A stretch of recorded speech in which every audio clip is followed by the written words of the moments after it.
Look up. You are standing in a damp, impossibly narrow alleyway, barely 6 feet wide. It is high noon, but the sun cannot reach you down here.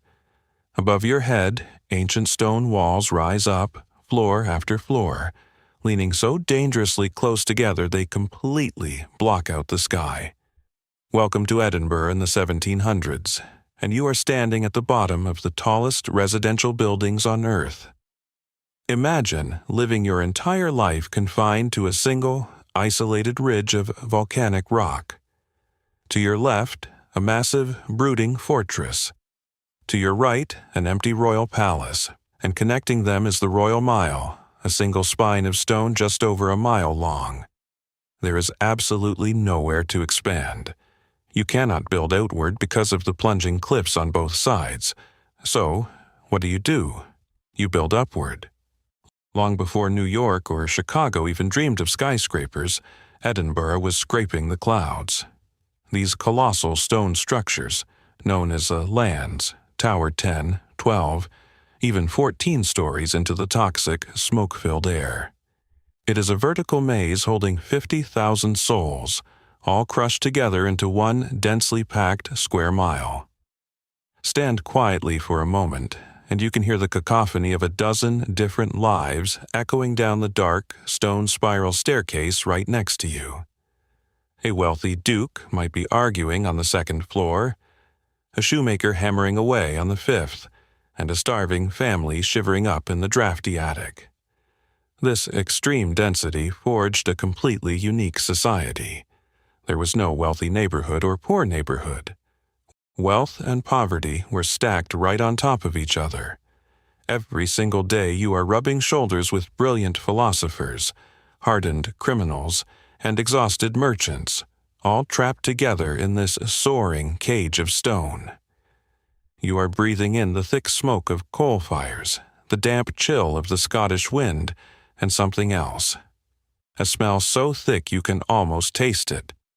But the dizzying heights of these buildings are just the beginning of your problems. Because in a city stacked to the heavens with absolutely no plumbing, what goes up must eventually come down. And when the city bells strike 10 o'clock tonight, you had better run. Listen carefully. The heavy bells of St. Giles Cathedral are ringing out through the freezing night air. 1, 2, 3, counting all the way up to 10. The moment the 10th bell strikes, this entire city undergoes a terrifying transformation. High above your head, up in the pitch-black sky, hundreds of wooden shutters suddenly creak open. Shadowy figures lean out of the upper windows. Then comes the shout that strikes absolute fear into the heart of every visitor to Edinburgh. Gardez-vous. It is a twisted Scottish corruption of the French phrase, prenez garde à l'eau. Watch out for the water. But trust me, it isn't water. You see, Edinburgh has no running water above the ground floor, no underground sewers, and absolutely nowhere for 50,000 people to dispose of their waste. So, every single evening at exactly 10 o'clock, the law allows the entire population to empty their overflowing chamber pots straight out of their windows and into the narrow streets below. You press yourself flat against the damp stone wall, praying to avoid the toxic rain. If you are quick enough, you might scream back, hold your hand, begging them to stop. But usually it is way too late. The resulting sludge, known sarcastically as the flowers of Edinburgh, flows down the steep slopes of the closes in a sickening, slow-moving tide. When the famous English writer Daniel Defoe visited this very spot in 1706, he was so overwhelmed he documented that the smell was simply intolerable. You are standing in a city literally choking on its own filth. But here is the most baffling part. If you are wealthy, a powerful lord, or a wealthy merchant, you could easily afford to build a quiet country estate and escape this horrific stench. Yet they don't. They stay right here, right in the middle of the squalor, choosing to live stacked directly on top of the poorest beggars in the kingdom. Why? To find out, you just need to step inside one of these dark stairwells and start climbing. Because behind these filthy stone walls, a radical social experiment is taking place. Step inside one of these dark alleyways, push open a heavy oak door, and look up.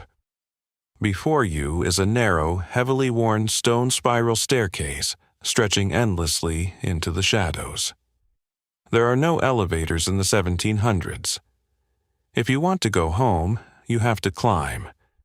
But as you pull yourself up these steep, uneven steps, you are not just climbing a building. You are walking vertically through an entire society. Down at the very bottom, in the damp, windowless cellars, you will find the poorest families and rough, noisy tradesmen. It is cold, dark, and vulnerable to the filth from the street. But keep climbing. Your legs begin to burn as you reach the second and third floors, known as the piano nobile. Suddenly, the ceilings are higher. The air is slightly fresher. Here, you might pass a velvet-clad duke, a famous judge, or a wealthy merchant. The elite live on these middle floors simply because they are high enough to escape the worst of the street stench, but low enough that they don't get exhausted walking home. Keep going. Floor 6, Floor 7, Floor 8. The apartments begin to shrink. The ceilings drop. Here, you will find the middle class, the tailors, the wig makers, the clerks. By the time you finally reach the 10th or 12th floor, the freezing attics, you are right back in extreme poverty. The wind howls through the wooden roof and starving workers huddle together for warmth. But here is the absolute genius of this vertical city. Because everyone, from the duke to the beggar, shares this exact same stone staircase, physical segregation is impossible. A wealthy aristocrat cannot ignore the starving cobbler because he literally has to step around him every single morning. They pass each other, they nod, they know each other's names. This daily, unavoidable collision of social classes breeds a society that is radically egalitarian for the 18th century. The rigid, snobby class barriers that define London or Paris simply cannot exist here. People talk, and more importantly, ideas mix. But do not mistake this cramped existence for a utopia. The squalor is real, the quarters are suffocating. And when the sun goes down, the men of Edinburgh desperately need an escape. They leave their claustrophobic apartments and descend into the dark streets, heading toward the only places where they can truly breathe. Places where cheap French wine flows like water, and where the modern world is about to be invented in a cloud of thick tobacco smoke. Push open the heavy brass-studded door of Johnny Doey's Tavern, and the brutal Scottish chill is instantly replaced by a wall of heat, roaring laughter, and blinding pipe smoke. Your eyes water as you adjust to the dim, flickering candlelight. This is not a refined Parisian salon or a polite London coffee house. This is an 18th-century Edinburgh tavern, and it is absolute, glorious chaos. You squeeze past a table of rowdy lawyers slamming their tankards down, spilling cheap ale onto the sawdust-covered floor. But look closer at what the gentlemen in the corner are drinking. It is not ale, and it is not whiskey. It is claret, a rich, dark, French red wine. Because of an ancient alliance with France, this premium wine floods into Scotland dirt cheap, and the men of Edinburgh drink it in staggering, almost lethal quantities. It is perfectly normal for a respectable gentleman to consume 3 or even 4 bottles of claret at a single dinner. Take a seat in a cramped wooden booth. The air is so thick with smoke you can barely see the man sitting across from you. But you can certainly hear him. Every tavern in this city doubles as a fierce debating chamber. There are no private, quiet clubs here. If you want to discuss politics, science, or philosophy, you do it right here, shouting over the drunken songs of a fishmonger at the very next table. You might find yourself sitting among the Cape Club or the Poker Club, secretive drinking societies where the sharpest minds in Europe gather under ridiculous fake names to drink themselves into a stupor and argue until dawn. But listen closely to what they are actually arguing about. They are not just gossiping about the king. Through the heavy haze of alcohol and exhaustion, they are violently tearing down the accepted rules of the universe. They are debating the very nature of human existence, the structure of the earth, and the hidden mechanics of wealth. You don't realize it yet, but the drunken men sitting at these sticky, wine-stained tables are about to completely rewrite the modern world. And the two most dangerous minds in this room are just getting started. What would you do if the ideas in your head were so dangerous they could get your books banned by the church and destroy your reputation forever? If you are a brilliant young philosopher named David Hume in the 1700s, you don't back down. You just keep writing. And you do it right here, tucked away in a cramped, drafty apartment in Riddle's Court. A narrow, filthy alley just steps off the Royal Mile. Imagine peering through Hume's window. While the street outside reeks of garbage and rings with the screams of fishmongers, Hume sits quietly by a fading coal fire, casually dismantling centuries of European thought. His treatise of human nature dares to suggest that human beings are not driven by rational, divine logic, but by pure, raw emotion. He is essentially inventing modern secular philosophy, and the religious establishment is absolutely terrified of him. But Hume is not the only radical mind hiding in these shadows. Take a quick 5-minute walk down the cobbled street, dodge a few stray dogs and drunken soldiers, and you will find another quiet man watching the chaos of the city. His name is Adam Smith. Smith looks out at the butchers, the brewers, and the bakers working in the crowded closes. He observes a crucial detail. They aren't feeding the city out of charity. They are doing it for their own profit. Yet, by chasing their own selfish goals, they are magically making the whole society wealthier. He calls this the invisible hand. Right here, amidst the squalor and the staggering inequality of 18th-century Edinburgh, Smith writes The Wealth of Nations and completely invents modern economics. Think about that for a second. Capitalism and modern psychology were not born in gleaming marble palaces or pristine university halls. They were born in these dark, toxic, overcrowded tenements. Hume and Smith conquered the mind and the market. But what about the physical ground beneath their feet? Because just a few doors down, another local genius is picking up a piece of ordinary rock, and he is about to prove that the Bible's timeline of the earth is entirely wrong. Leave the suffocating smoke of the tavern behind for a moment. Step outside the crowded city boundaries and let the freezing, brutal Scottish wind hit your face. You are walking high up along the sheer, jagged cliffs of Salisbury Crags, right in the shadow of the massive extinct volcano known as Arthur's Seat. Listen closely over the wind howling through the rough grass.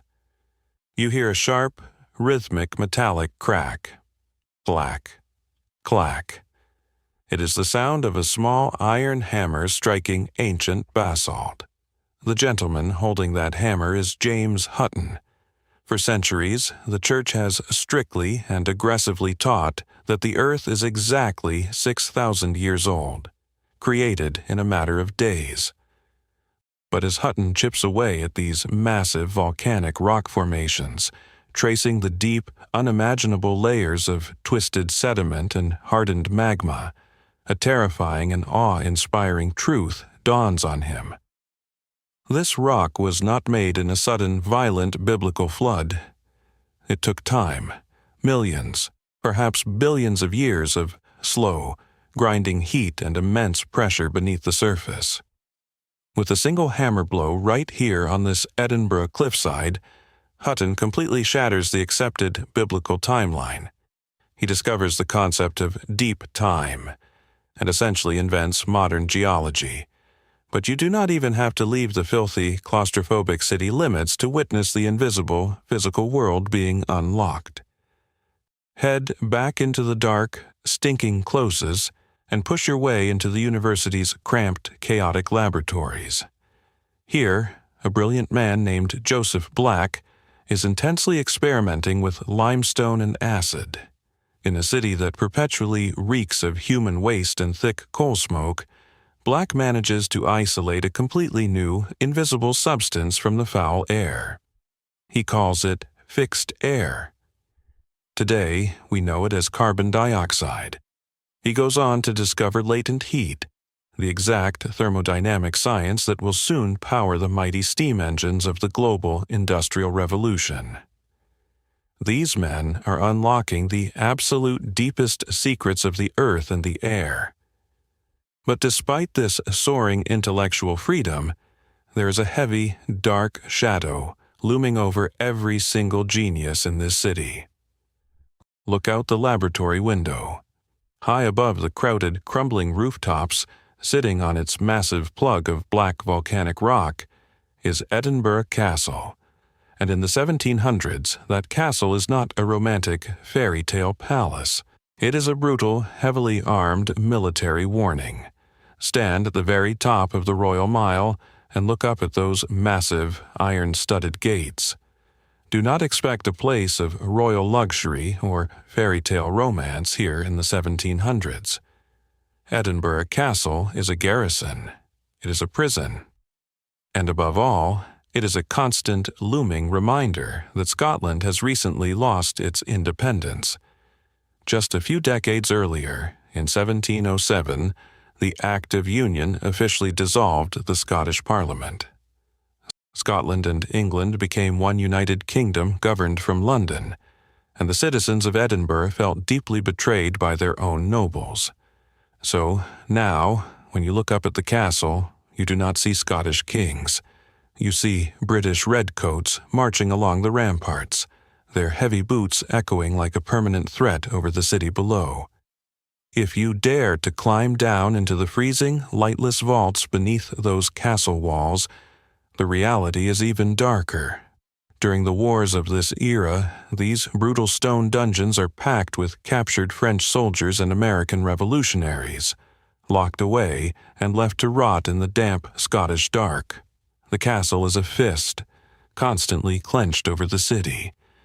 But what happens if you turn your back on the fortress and walk all the way down to the opposite end of the Royal Mile? Here, sitting quietly at the foot of the ridge, is the Palace of Holyrood House. It is the official royal residence, but step inside, and you are met with absolute haunting silence. The grand halls are entirely empty. Dust dances in the shafts of cold sunlight. Because the monarch now lives hundreds of miles away in London, this grand palace is nothing but a beautiful, decaying ghost. Walk through these deserted chambers, and the violent history is suffocating. This is the very place where Mary, Queen of Scots, once lived. It is where her secretary, David Rizzio, was dragged screaming from her private supper room and violently stabbed 56 times. They say, if you look closely at the wooden floorboards today, the dark bloodstains are still there, stubbornly refusing to wash away. Edinburgh is a city trapped, caught between a heavily armed military fortress it deeply resents and a royal palace that has been entirely abandoned. But as the sun sets over the Royal Mile and the city descends into absolute pitch black, a completely different kind of power takes over these streets. A dangerous, violent power that thrives in the narrow shadows where even the smartest philosophers are no longer safe. The sun has disappeared behind the castle rock, and the Royal Mile is now swallowed by an oppressive ink-black darkness. There are no gas lamps here yet, no glowing streetlights. Just the faint, flickering glow of candlelight leaking through the cracks of heavy wooden shutters, casting long, distorted shadows against the damp stone walls. You are walking home alone. The cobblestones are slippery with the evening's fresh sludge. Suddenly, you hear a sound, a quiet scrape of metal, a deliberate footstep in the narrow, pitch-black alley right behind you. In the 1700s, this city has absolutely no professional police force. There is only the town guard, a handful of old, exhausted men armed with outdated medieval weapons. When the sun goes down, these claustrophobic closes belong entirely to the pickpockets, the muggers, and the desperate cutthroats. You quicken your pace, your heart hammering in your chest. But the most dangerous man in Edinburgh isn't a ragged thief lurking in an alleyway. He is a gentleman you probably said good morning to. During the day, William Brodie is a highly respected city councillor and the most successful cabinet maker in town. He wears fine tailored suits, dines with the intellectual elite, and repairs the complicated locks on the doors of Edinburgh's wealthiest citizens. But when night falls, Deacon Brodie undergoes a terrifying psychological transformation. He uses the wax impressions he secretly took from his clients to forge exact replica keys. He dresses in dark, heavy clothes, arms himself with loaded flintlock pistols, and violently breaks into the very homes he was trusted to protect. He is a degenerate gambler, a drunkard, and a ruthless burglar leading a vicious secret gang. His monstrous double life is so utterly shocking, so perfectly split between daytime respectability and nighttime depravity, that it will later inspire the legendary horror tale of Dr. Jekyll and Mr. Hyde. Brodie eventually swings from a public gallows that he himself helped design. But his execution changes nothing. The suffocating filth, the rampant crime, the inescapable claustrophobia, it is all pushing this city to its absolute breaking point. The intellectual elite can no longer tolerate living in this chaotic vertical slum. They desperately need a way out. And across a deep valley filled with a stagnant, toxic marsh, a brilliant 23-year-old architect is sketching an impossible escape plan. Leave the suffocating shadows of the old town and walk straight north. Stand at the edge of the steep ridge and look out over the Norloch, a stagnant, diseased marsh serving as the city's open sewer. For centuries, this disgusting body of water has physically trapped the residents on their crowded hill. But look across that filthy valley. Something unimaginable is happening. In 1766, the city officials held a massive competition to design a way out of the madness, and a 23-year-old architect named James Craig won. His vision was radical. He didn't want to fix the medieval city, he wanted to abandon it entirely. Imagine walking across the newly built North Bridge in the 1770s.